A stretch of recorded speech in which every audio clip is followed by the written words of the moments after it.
Coba. Ya pemirsa, setelah sebelumnya memberikan dukungan penuh, kabarnya Partai Nasdem kabarnya sudah ingin memberikan dukungan penuh tanpa syarat kepada Anies Baswedan untuk maju di Pilgub Jakarta. Belakangan berubah alur nih kemudian. Narasinya bisa saja mencabut dukungan, ada surat rekomendasi tapi tidak didaftarkan. Nah, apa kemudian ada apa di balik ini? Kita akan bahas nanti. Berikut informasinya.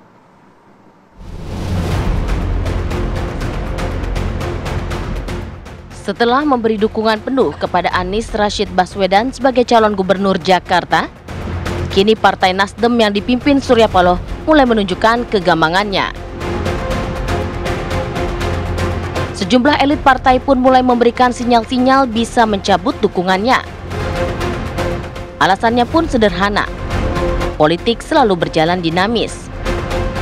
Artinya, rekomendasi yang sudah diberikan oleh partai bisa serta-merta berubah. Politik Jakarta memang selama ini menjadi penentu partai-partai politik untuk mengusung calon di daerah lainnya. Termasuk jalannya koalisi yang menentukan calon tersebut bisa menjadi pemenang. Elit partai politik harus sepakat dalam koalisi dan pengusungan calon yang akan maju di Pilkada Jakarta. Tim TV One mengabarkan.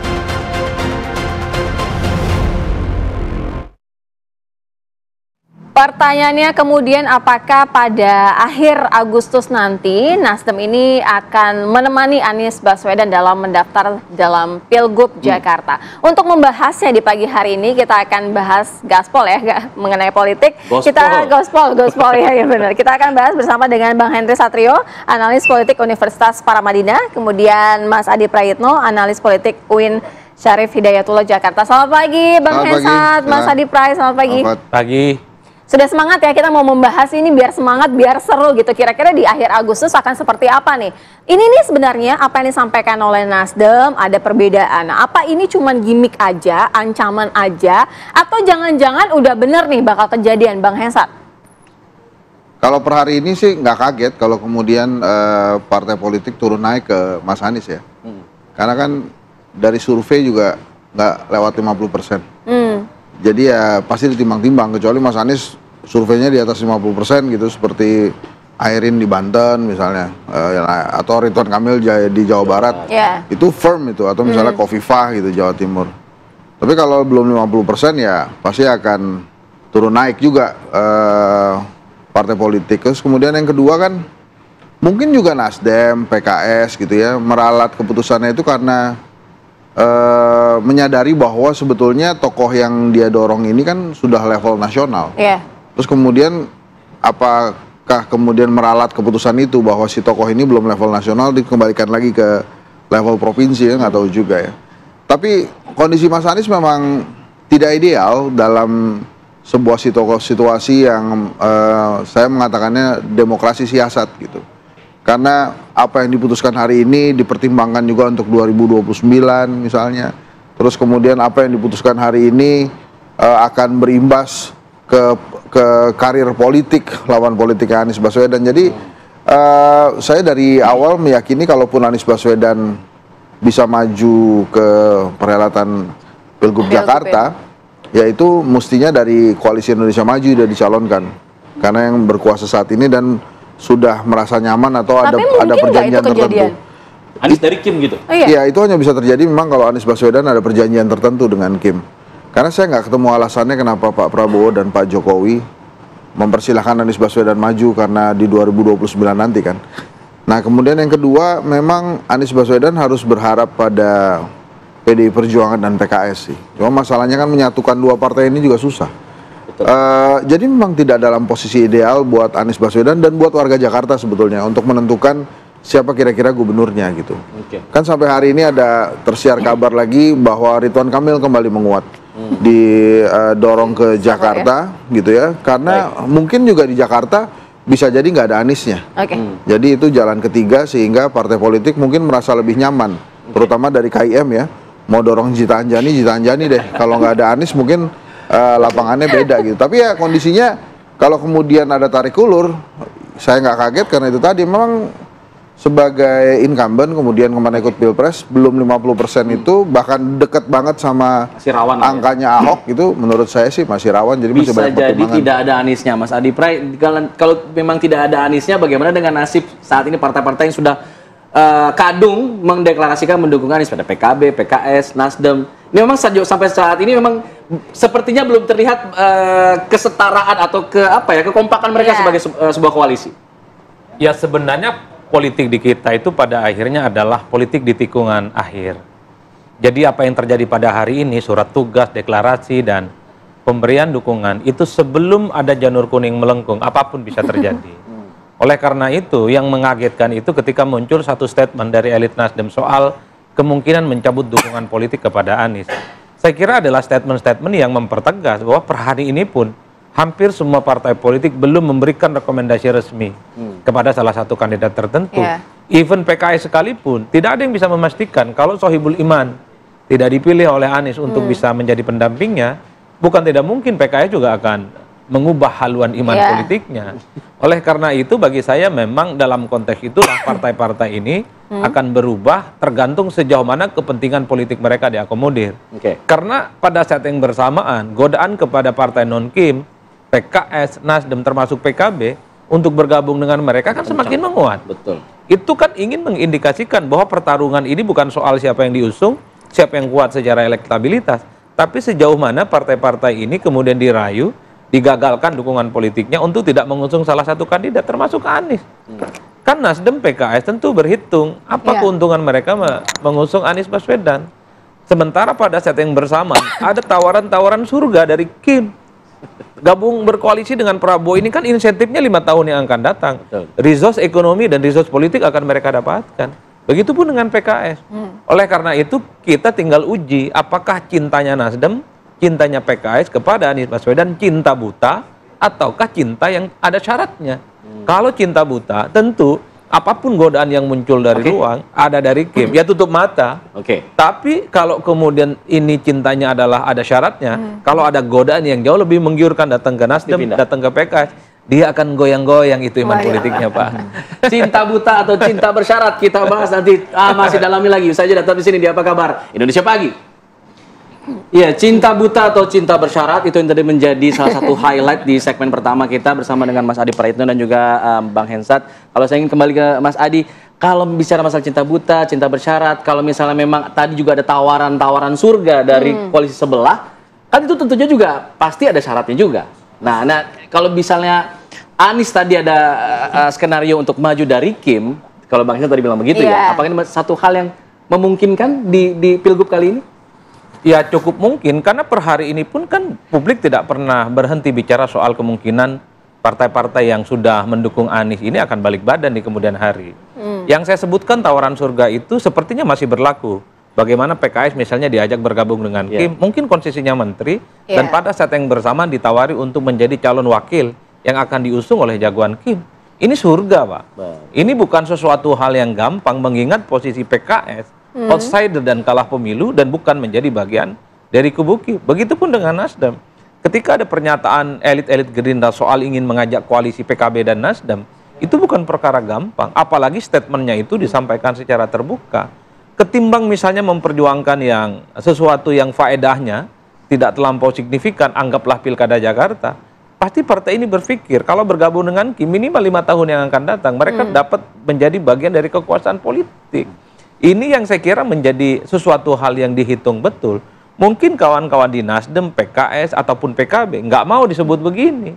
Tapi ketika elit-elit Nasdem seperti Ahmad Sahroni bicara tentang soal kemungkinan mencabut dukungan partai ke Anies, ini kan bukan perkara gampang. Kalau ini dianggap sebagai tindakan yang indisipliner, mestinya diperingati ini barang. Mestinya ditegur, karena ini di luar kaedah-kaedah yang sudah diputuskan oleh Nasdem. Problemnya ini dibiarkan. Paling cuman disebut, wah karena Sahroni ini bukan Bapilu, jadi wajar kalau tidak tahu ada surat yang kemudian dikeluarkan.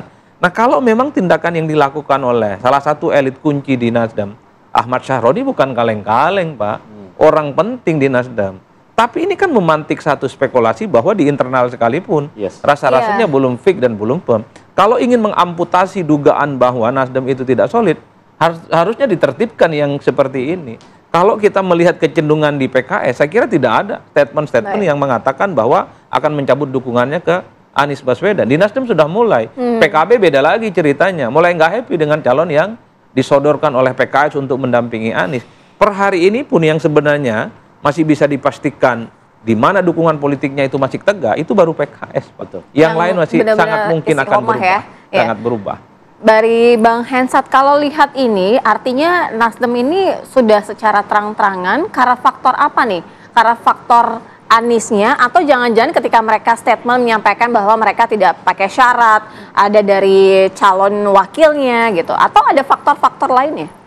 Ya memang dalam demokrasi siasat seperti sekarang ini kan banyak faktor ya. Bayangkan saja kita sebutlah ada 4 nama yang sebetulnya elektabilitasnya paling tinggi daerah itu tapi terancam nggak bisa maju. Ada Anies Baswedan, Airin Rahmidiani ya di Banten, kemudian ada Edi Rahmayadi di Sumatera Utara. Kemudian Ridwan Kamil yang benar-benar kuat di Jawa Barat kok didorong-dorong pindah ke Jakarta gitu ya. Nah itu kan bagian dari demokrasi siasat. Dan kemudian apakah PKS kemarin mengatakan bahwa Anies Baswedan Sohibul Iman gitu.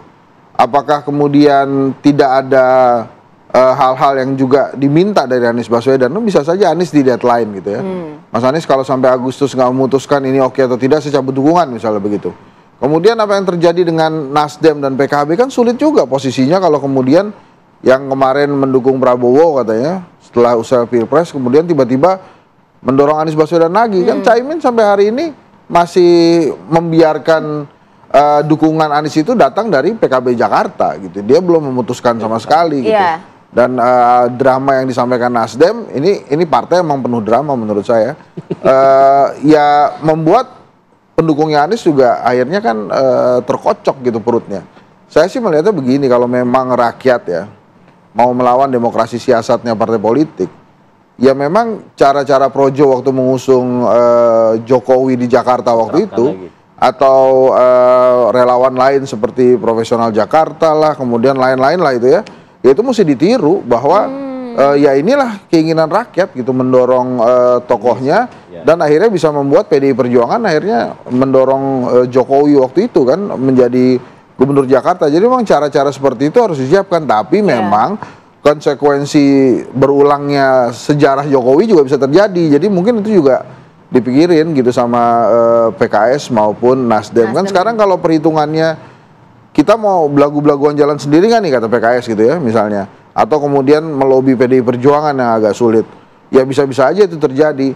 Kan sebetulnya kalau skenario penguasa atau pemenang ini bisa diacak-acak ya PDI Perjuangan tiba-tiba setuju tuh pasangannya Anies Baswedan Sohibul Iman, oke saya nggak apa-apa lah, saya dukung itu demi mengacak-acak skenario rezim gitu ya. Yang penting daripada PDI Perjuangan yang nggak bisa ngusung, nggak bisa dukung siapa aja gitu karena nggak punya teman kerjasama, masa sekelas PDI Perjuangan di Jakarta nggak nyalonin kan gitu. Ya udah saya dukung lah itu Anies Baswedan. Opsi terakhir kayaknya itu ya. Itu opsi terakhir, dan kalau itu kejadian pusing juga itu KM tuh. Waduh ini gimana? Ada PKS yang punya mesin, PDI Perjuangan punya mesin terjadi, tapi kan itu andai-andai dan boleh dalam demokrasi siasat seperti sekarang ini. Tapi itu kansnya lebih mungkin itu terjadi atau Anies dengan Kim kalau yang tadi Bang Hensat bilang? Kalau saya melihat ada 2 opsi sekarang yang sangat mungkin terjadi. Anies kalau mau maju harus bareng Kim, atau memang Jakarta harus siap-siap tanpa Anies Baswedan.